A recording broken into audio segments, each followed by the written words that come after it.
Hi, and welcome to This Week in East Brunswick, the township's own news and information program. This week, we'll provide information about an important event to be held Monday evening. We'll look in on the commencement exercises for the class of 1987, and John Meggiolaro will announce this year's Sports Talk Athletes of the Year. Our regular features will include school news with Amy Fisher and Dr. Joseph Sweeney, a garden tour with Middlesex County Agricultural Agent Pegi Ballister-Howells, and our Township Council review. But first, here's a quick look at programming next week here on Cable Channel 8. Monday morning at 10 a.m., Lenore Kulick leads with aerobics and upper body toning on Look Great, Feel Great. At 10:30 on Target, host Paula Durant interviews Middlesex County's recycling coordinator, Stephen Frazier. Tuesday night at 7, the City of Beverly Hills presents In Print with author Roger Simon. At 7:30, Ken Shalhoub investigates the New Jersey State Commission on Cancer Research on Let's Talk Health. At 3 o'clock Wednesday afternoon, it's Stories from the Library. And at 7:30 Wednesday night, a recast of the Spotlight on Education, which focused on the humanities at the high school. We'll return at 7 and 8 Thursday night with another edition of This Week in East Brunswick. And check the Channel 8 program guide for repeats of all of our shows. On Monday, June 29th, at 7 p.m., the County Board of Freeholders will hold a public hearing at College Center at Middlesex County College in Edison. This hearing is for the purpose of considering the continued operation of the Edgeboro landfill. The county is considering acquisition of the Edgeboro landfill to permit it to serve as the landfill for Middlesex County for the next 6 years, although there have been no assurances that out-of-county waste will not continue to be dumped at this site. Should the resource recovery facility be built in Saraville, the Edgeboro landfill would continue to be used for approximately 30 years as the place to dump ash residue from the resource recovery facility and bulky waste that could not be disposed of at this facility. We are urging all residents of East Brunswick to be present at this hearing to express their feelings about the continued operation of the landfill. It is important that the County Board of Freeholders have a clear understanding of the feelings of East Brunswick's residents, and only by your presence can that be accomplished. To assist residents to attend, the Township is offering bus service from the Route 18 Transportation and Commerce Center to Middlesex County College. In order to get a seat, you need to call 390-6767 to make a reservation. Call no later than Saturday, June 27th at 5 p.m. Again, that's 390-6767 to reserve a seat on the bus. And please remember, your presence at this meeting is important. This past Tuesday evening, under threatening skies, the commencement exercises for the class of 1987 did indeed take place. The ceremony started with the band and chorus performing the alma mater, followed by Rabbi Chaim Rogoff from the East Brunswick Jewish Center giving the invocation. The president of the class of 87, Brian Lawner, stepped up and gave his farewell address to his classmates. Today, each graduate will start down a diverging path in his or her future. There will be innumerable challenges along the way and many difficult choices to make. Each decision reflects who that individual is and what that person will become. Perhaps it can best be summed up by the words Robert Frost wrote. Two roads diverged in the yellow woods, and sorry I could not travel both. And being one traveler long I stood, and looked down one as far I could, to where it bent in undergrowth. Then took the other as just as fair, and having perhaps a better claim, because it was grassy and wanted wear. Though as for that, the passing there had worn them really about the same. And both that morning equally lay, in leaves no set had trodden black. Oh, I kept the first for another day, yet knowing how way leads on to way, I doubted if I should ever come back. I shall be telling this with a sigh, somewhere, ages and ages hence. Two roads diverged in a wood, and I took the one less traveled by, and that has made all the difference. Best of luck to everyone in the future, and may each of you find your own individual road to happiness and success. Thank you.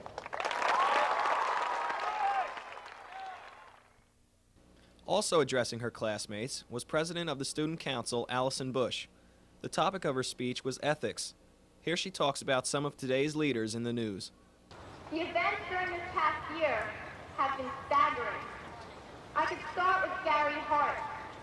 The appearance of immorality was enough to kill his bid for the presidency.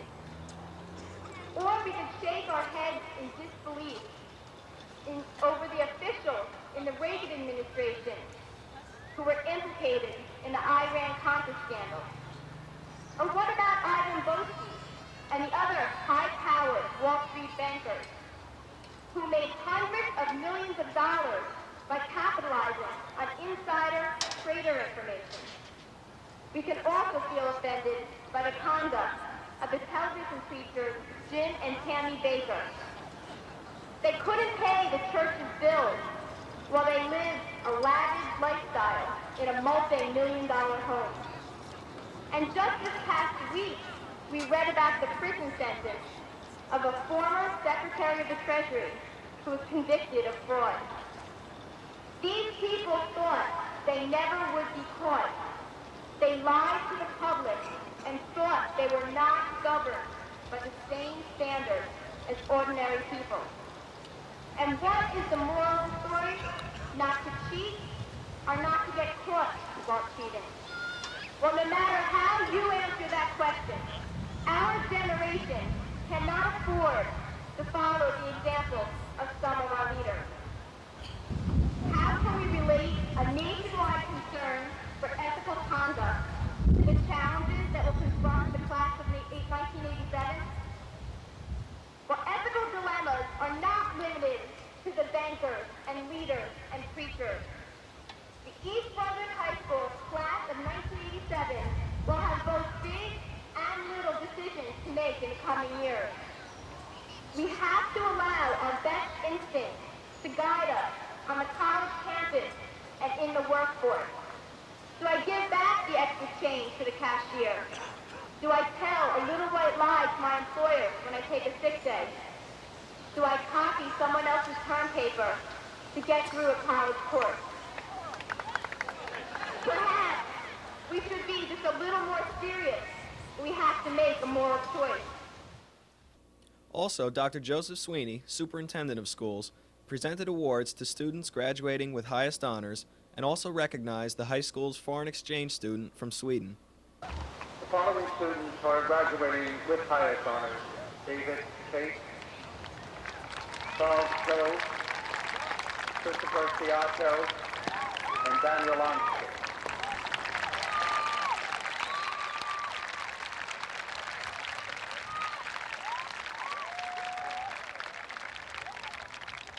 And now I have the honor of presenting to you a foreign exchange student who's been with us for an entire year. Who has come from Sweden, Elizabeth Lundberg.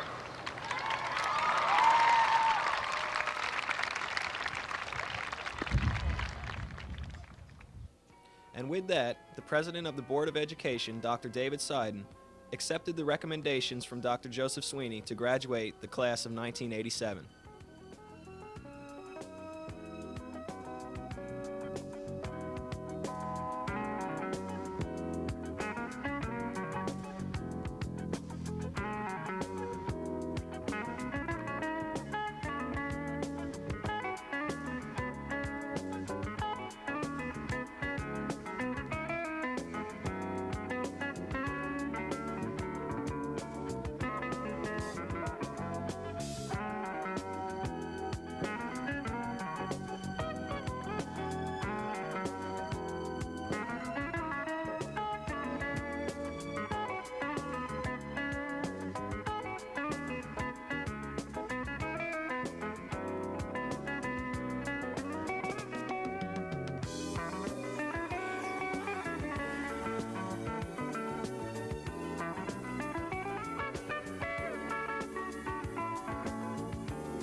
Good evening. I'm John Meggiolaro, host of Sports Talk for This Week in East Brunswick. And once again, it's my pleasure to present to you this year's Sports Talk's Male and Female High School Athletes of the Year. On the boys' side, we have Chris Ciotto, and on the girls' side, Kathy McAllen. And let me say, Chris and Kathy, that I want to congratulate you on behalf of Sports Talk and everyone associated with the show. In terms of, you know, the fine athletic career that you had at East Brunswick and your academic career. Let me start with Chris first. I ask one of the toughest questions I always ask, but nonetheless I'll do it, is, Chris, looking back on your high school career, what one game, what one sporting event will you remember as standing out in your mind as maybe the best time? Well, as the best time, I'd have to go back to last year's Group 4 championship over Franklin. Yeah. And I moved into the starting position when we had a dispute in the team, and I was able to perform pretty well, and we came through with the first Group 4 championship for East Brunswick. Great time. That was amazing. Super. Kathy, how about you? Well, I guess this year, when we played against Saraville, and it was probably my highest scoring, 18 points I ever did. Okay. And I'm sure many athletes have had much better career highs than I have, but for me, as a personal goal, that was really good. Okay, and we're talking about basketball for you. Basketball. Yeah. You played basketball and soccer, right? No, track and field hockey, a little bit of field hockey. Okay. And Chris is known for basketball, but I also found out that you played a little golf. Yes, sure. 3 years, yeah. And this year I couldn't hit the chose links. not to, no. Chose not to. Okay, let's flip the coin and go to the other side and say, looking back, what was probably the worst time for you athletically? Wow.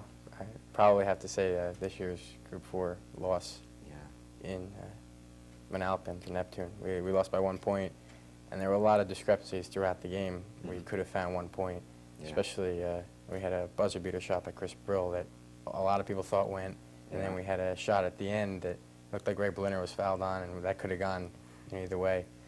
So we really had a lot of options in that game, and it just came out, and we lost by 1 point instead of, as we squeaked them all year. we finally came up on the wrong side of the one-pointer. Yeah. That hurt. That'll haunt you, the what if. That'll hurt. Yeah. Kathy, how about you? This year again in basketball, I guess when we played Edison, and we lost by like 3 points, and we were up, and we had 9 seconds left, and it was just some type of blow, and it felt really, I guess the whole team felt really down because we were up, and then all of a sudden in the last 9 seconds we lost by 3. Oh, geez, yeah. But it was a good year for both of you this year, your senior year, and that's the way you like to finish, obviously. And let's talk a little bit about that high school experience. What, if anything, are you going to miss the most about that? Chris? Well, senior year will probably be the thing that I'll miss most. The way people, we all banded together to make it the year it was, especially on the basketball team. We had 4 seniors, and we all had been playing together for so long. We really came together, and it was like clockwork, especially in those final seconds. And we were, surprisingly, Brian Forte was our sophomore, and he came in and clicked with us, and it was that was what I'll really miss, how it all really came together. I know you provided us with a lot of great thrills over the past year. Kathy, how about for you? Well, I guess also the same thing Chris was talking about is that I guess being on the team and playing ball, and I know at school next year I won't have that opportunity to ever really play on a high school team or a collegiate team, and I really will miss that because it was such a, I guess this year it was just such a great experience to go through, and to be on a team where you had wins as well as losses. Sure, sure. You mentioned the future, and you said you're not going to be competing on the collegiate level, but you are going to Rutgers, and Chris is going to Princeton, I believe, right? What are your plans now for the future academically? Academically, well, I'd like to go into a business program if I can. I don't know, something in the back of my mind, I'd like to be a lawyer, but I don't know how that will turn out. But just to generally, in the immediate future, to be as successful as I can with school, college. Good. And Chris, for you? Well, I'm going to major in economics and then probably proceed to law school or business school. Great. Well, I want to wish you both a lot of luck. And as I said, you've provided us with a great deal of thrills and excitement, and us being Channel 8 and also the people in here in East Brunswick. And as recipients of our Male and Female Athlete of the Year, I have for each of you, and I'll show Chris's, the certificate that we give to each of you, our little way of saying thank you and a little memento that you can take with you. And in addition, what we have is this plaque, which will hang in the library with your names engraved on it. They're not on it now, but they will be. And so that everyone that comes through the library can see that you had this honor. And we're very pleased to be able to present it to you. And then finally, as a little gift from me to you, in a way of keeping you in touch with what we're doing here, we have our Sports Talk hats. And when I go to Long Beach Island, hook up with the two of you. I hope that Thank you. Thank you. I'll see those on your heads.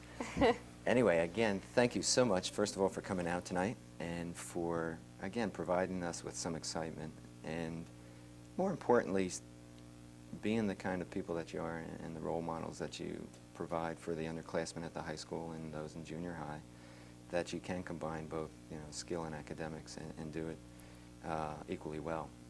So, Chris and Kathy, good luck to you both. Thank you very much. Thank you. Well, that's it for this segment of This Week in East Brunswick. Thanks for being with us.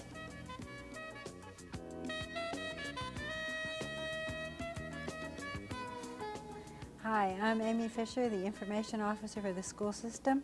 Today I'm here with Dr. Joe Sweeney, our Superintendent of Schools, and we're going to be talking about some of the spectacular accomplishments of our students. Dr. Sweeney, let's start with the information about the governor's schools. How many of our students were accepted? Well, I'll tell you that in a minute, but I'll tell you something else before I do that. I have the numbers here.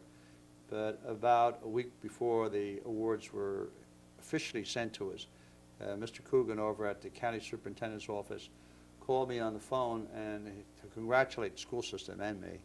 And he told me that through that office, they had never seen percentage-wise, and I guess number-wise also, the numbers come in where a school district sort of dominated the governor's award, that we had more people than they had ever come through there, and probably more in the state.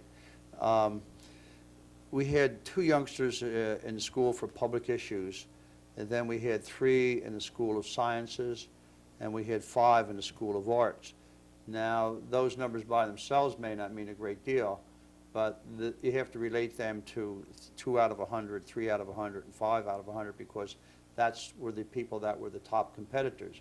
But if you go beyond that, and you look at the fact that there were 600 school districts in New Jersey, and out of the possibilities of thousands of youngsters, our youngsters compete against the 100, and also picked up that many prizes. Really very spectacular. Yeah, so each of those schools only admits 100 students, and I understand it's a very rigorous application process. It's that they use. difficult. It's just because we're talking here and we have these numbers, if you had time to look at them, you could see that it's difficult to get into. So it's really a tremendous feather in the cap of the school district and students. Yes. So we're very, very pleased with it. And we also had some very good news about our high school proficiency test scores. Want to tell us about that? Well, the state has started out with minimum basic skills, and I guess that was a sort of a foundation to build on, because as they looked across the state, a lot of the districts were doing very poorly. We were doing well, but not nearly as well as we might have. So we did very, very well after, I guess, the second year in minimum basic skills. So then the state decided that they would move the test up a notch, and they came out with the high school proficiency tests, which are considerably more difficult than the minimum basic skills. And in that area, we did very, very, very well. And reading, 99.2% of our students passed, and 505 took the test. In writing, 98.4% passed the test. And in math, 96%, and 485 passed the test. So going back the other way, out of the possible 505 students that took reading, only 4 failed. Of the writing test, only 8 failed. And math was a little different. They're out of the 505, 20 failed. But even that, the ones that failed, for the information I have, only failed by a very, very small amount. So totally that was another great achievement. Of all of them, we always did well in math and reading. But to move our writing score, which really is composition, maybe it's a misnomer, to move it up some 6 points I thought was unbelievable. So that's another indicator of our school system and how well it's doing. So really you could say that almost all of our ninth graders passed that test. The ones who didn't then will be enrolled in remedial courses, and they'll have an opportunity to take the test again next year. Okay, well, thank you. I think we're running out of time. I'll be back again with more school news just before school starts in August. Well, thank you. Hi, I'm Dolly Basta with Arts Update for this week. They told me I only had 30 seconds, so I have to talk fast. I just wanted to remind all of you out there not to forget this Friday night, June 26th, 7 o'clock p.m., where? The East Brunswick Community Beach. And for what? The fabulous Grease Band will be down there to entertain you. Gather up the family, blankets, chairs. Come down early maybe, have a swim, get a little something to eat. The refreshment stand will be open, and it's absolutely free. That's this Friday night, June 26th, 7 o'clock p.m. I'll see you all down there. Are my 30 seconds up? This man is walking. It's not very hard. Walking can be done at home, in the street, in the country. Try it today. Stand up and then go for a walk outside. We'll still be here when you get back. A message from the NRPA and your local Recreation and Park Agency. Hi, my name is June Kang, and I'm a freshman at Churchill Junior High School. I will be bringing you this week's comment on the Constitution. In the United States, the Constitution guarantees many rights and freedoms to the American people, such as the freedom of the press, freedom of religion, and the right to a speedy trial. But freedoms such as these were not always given to the people. The fight for the freedom of speech was especially a hard and treacherous one. The struggle for the freedom of expression in the United States originated as far back as the 16th, 17th, and 18th centuries in England. In those time periods, there existed a feudal struggle for political freedoms. Eventually, the freedom of speech developed out of a conflict between the Crown and Parliament. In the 16th century, it was common that the members of Parliament could expect to be locked away or be beheaded as a result of speaking too freely of their views. Knowing this, they often traveled in groups to and from sessions of Parliament for the sole purpose of self-protection. Under the rule of the Stuarts, the House of Commons tried to gain recognition of the right to discuss any subject matter openly, and also to even disagree with the king. But even though such efforts were put forth, 2 revolutions passed before the first steps towards the freedom of speech was derived. Since 1791, approximately 8 years prior to the Revolutionary War here in the United States, the First Amendment of the Constitution has protected the freedom of speech from interference by federal courts. Today, the Supreme Court, along with lower courts, have become more concerned with personal rights of citizens and has provided the greater protection for the freedom of speech for all who live and abide by the Constitution. Hi, this is Peggy Ballister-Howells, Middlesex County Agricultural Agent, and today we're in the front garden, and that's where all the flowers are. There's a few unusual things that are in bloom right now that I'd like to share with you. One of the first is the armaria, or sea pink. It's a small rock garden plant that's covered in tiny little pink Sputnik-like flowers. It'll bloom for a month or maybe even 2 and stays really attractive for a long time in the garden. Another flowering plant that's blooming right now is dianthus. It comes back every year, it is a perennial, and it's a member of the carnation family and is covered right now with a pretty corally pink kind of bloom. Behind the dianthus is the miniature rose, and this year it has just been prolific in the number of blooms it's produced. As you can see, it's covered in a rosy red color blossom. Behind it is the coreopsis, another prolifically blooming plant that's covered in buds and blossoms at this time. It grows every year, it comes back and it spreads just a little bit. It can be divided and transplanted to other places in the garden. Behind the coreopsis is the foxtail lily, a really unusual plant and not all that easy to grow. I've had it for 4 years now, and this is the first year I've been lucky enough to see it bloom. Behind me are another grouping of very colorful plantings. The peony, the largest of the grouping, is in full bloom at this time. But next to it is a very unusual plant called the campanula. And as you can see, it's covered in a lilac-colored bloom, has an upright growth habit, is attractive and very unusual in the garden. In front of it is the sweet william, a low-growing plant that's covered in a wide range of different colors of blossoms, and they can be used nicely in an arrangement mixed with the peony. Something that you may not think of as a flowering plant is the privet hedge, which at this time is covered in tiny little white blossoms that have a nice fragrant odor and can be pruned at this time, and the prunings can be used as filler in an arrangement. The garden is in full color now, but next time we'll see even more color when the annuals will be in full bloom. We'll see you then. Monday night's Township Council meeting left volunteer firemen disappointed. Councilman William Kirk's lone no vote was enough to scrap a bond ordinance requested by firemen. The ordinance would have appropriated $500,000 to purchase land off Edgeboro Road for a fire training academy. Several firemen spoke in favor of the ordinance, and Mayor William Fox, Councilman Jack Sinagra, and Louis Becker supported it. Council President Russell Walker did not vote on the controversial ordinance. Kirk said he voted against the ordinance because the proposed site may not be usable for the school. Because of this, he said, the ordinance is like a bowl of Jell-O. Kirk's decision was hissed at by about 100 firemen at the meeting. They said approval of the ordinance was contingent on the land being usable, and added it would have shown a commitment to the volunteers.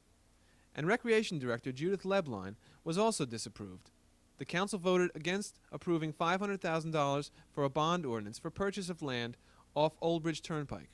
The Recreation Department wanted 8.2 acres for a park. Although Sinagra said he recognized the need for the park in the Chittick area, he did not think the site was sufficient. Councilman Kirk and Walker agreed with Sinagra, and Becker was the only vote in favor of the park. Both the Recreation Department and the firemen hope to come before the council again.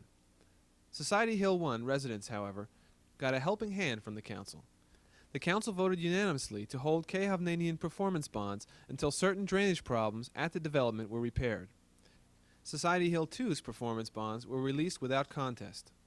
On a lighter note, Mayor William Fox presented 3 proclamations, one honoring a decade of peace in East Brunswick, another recognizing the Friends of the Library for improvements to the library, and a third proclaiming July Recreation and Parks Month.